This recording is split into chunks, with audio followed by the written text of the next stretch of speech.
Bullseye. Officer is in need of assistance. Officer is in need of assistance. Get your message or business promoted on John Henry Media Network. Make contact today. Use this email address, jahu.enterprises@yahoo.com. That's jahu.enterprises@yahoo.com. Again, that's jahu.enterprises@yahoo.com. For specific details on submitting your audio to make it happen, it will be aired on our very next episode for a small donation of your choice. So let's make it happen right now.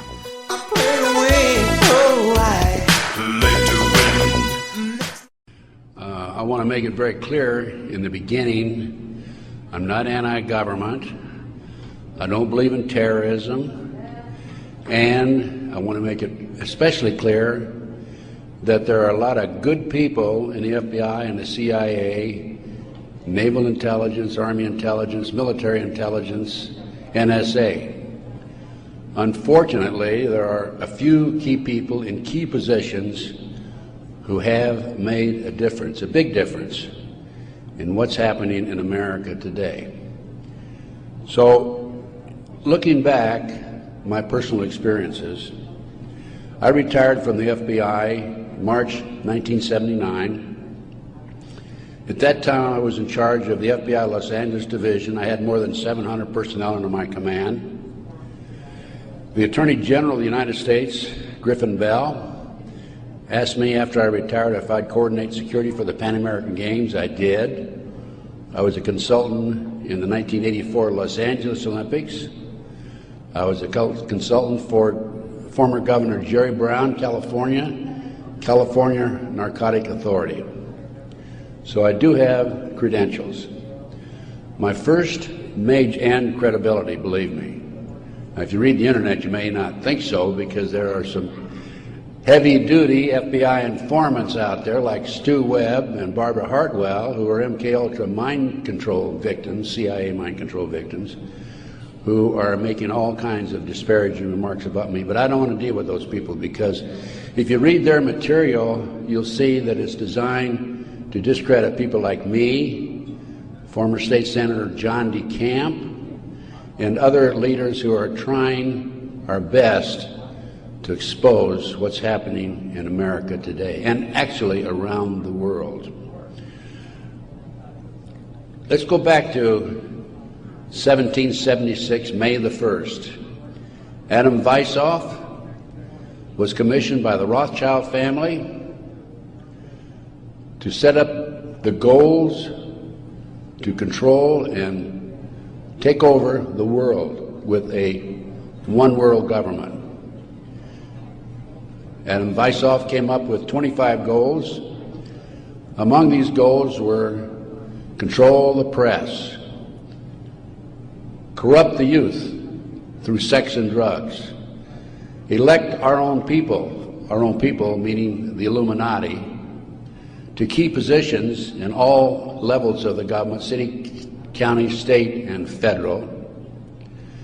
And it goes on. The final goal was to take over the world, the one world government. Information is very well documented by William Guy Carr in his book, Pawns in the Game. When I retired, I had no idea what was going on. I had no idea about the Illuminati. I had no idea about Adam Weishaupt. However, my first major investigation when I returned from Puerto Rico was a Dr. Jeffrey R. McDonald case. He's a former Green Beret doctor who was convicted of murdering his wife and 2 children at Fort Bragg, February 17, 1970. He'd been tried and convicted and sentenced to 3 consecutive life sentences. I was asked by the defense team to investigate the case because they claimed that Dr. McDonald was innocent. I said I would, but if I learned that he murdered his wife and 2 children, I would discontinue my investigation, no longer become involved. I want you to know I'm still working for Dr. McDonald.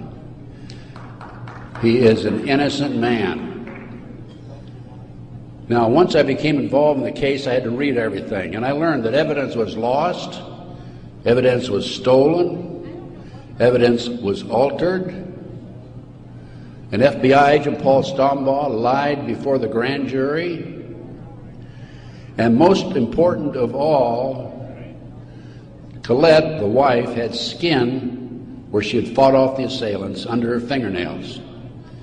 That skin was handed over to William F. Ivory, the chief investigator for the Army, and it has disappeared. 10 months into the case, October 25, 1980, I, through a series of circumstances, I don't have time to go into the details now, obtained a signed confession from one Helena Stokely.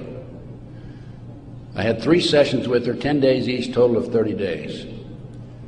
Helena told me that Dr. McDonald did not commit those crimes, that they were committed by her satanic cult group. And I said to myself, what's this all about? I don't know anything about Satanism.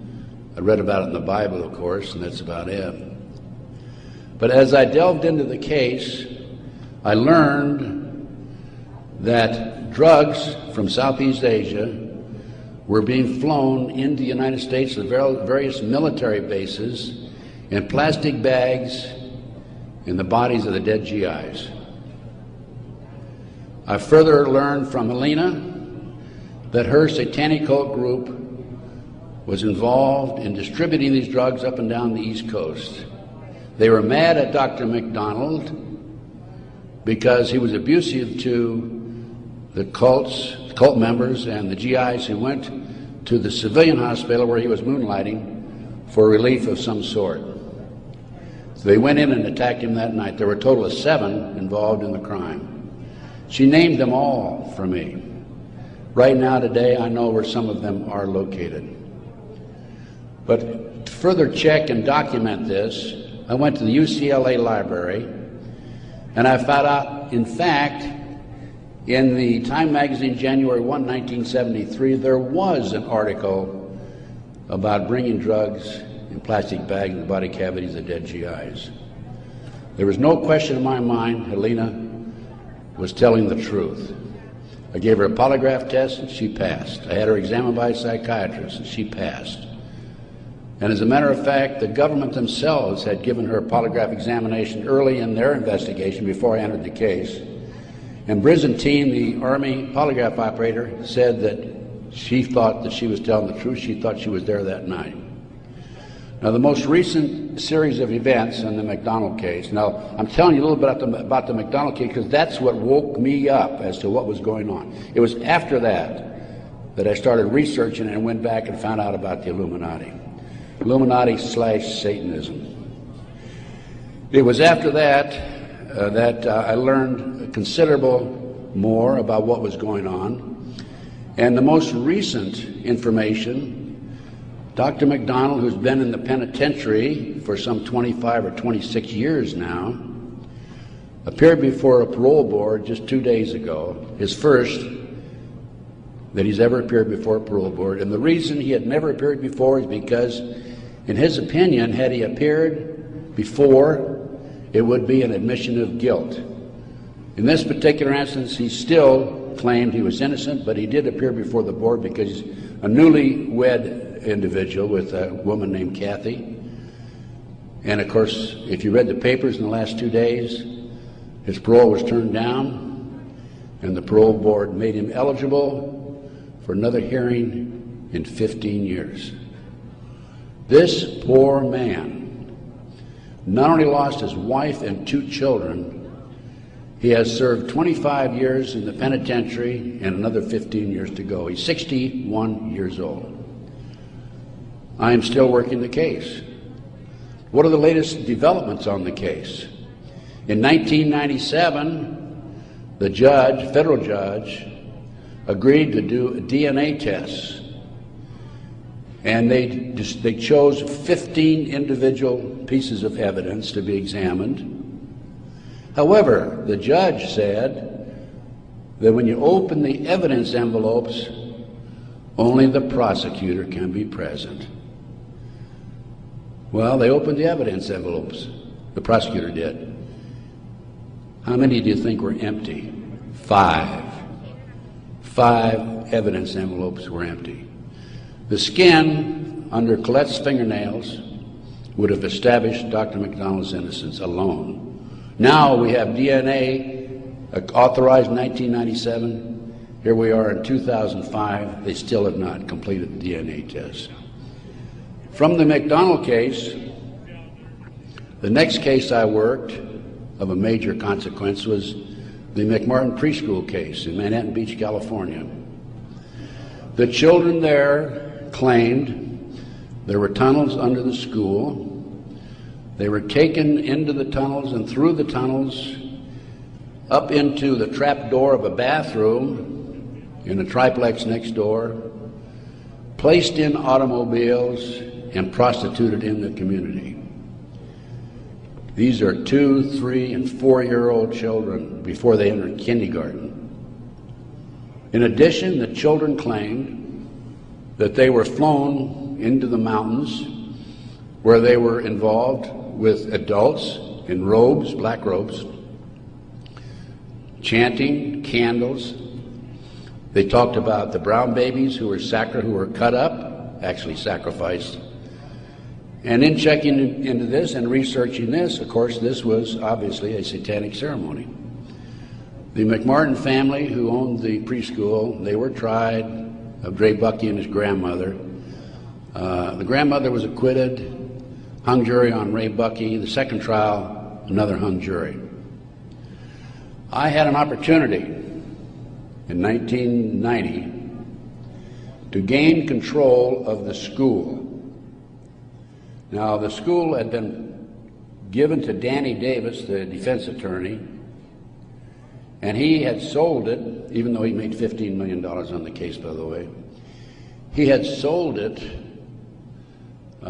to a contractor who was going to tear it down. When I learned this, I contacted the contractor. I said, I want to be given an opportunity to go on that school and look for the tunnels. The authorities had looked for them in 1987. They said they could find no tunnels. Along with some of the parents, we hired Dr. Gary Stickle, UCLA archaeologist. He hired his crew and brought them in. And in 34 days, Dr. Stickle said there had been tunnels under that school. They were covered up, and they were covered in. An informant of mine told me that there was an abandoned satanic site in Crestline, California, up in the mountains. I went up into the mountains and obtained photographs, of the site. I have a lecture that I give where these pictures are available. It's called Gunderson Chronicles number 2. It's a 4-hour lecture that I gave in Kansas City a number of years ago, which shows this abandoned site and also pictures from the McMartin Tunnel school dig. From there, I became involved in another case, very frightening case, because I established, with the help of people like John DeCamp, former state senator in Nebraska, that we have in this country today a covert military criminal enterprise, government enterprise, primarily by U.S. military intelligence, that is operating full throttle, and everybody refuses to investigate it. In the Nebraska case, it's called the Franklin Cover-Up. This is the book here that John DeCamp wrote, by the way. It's all documented.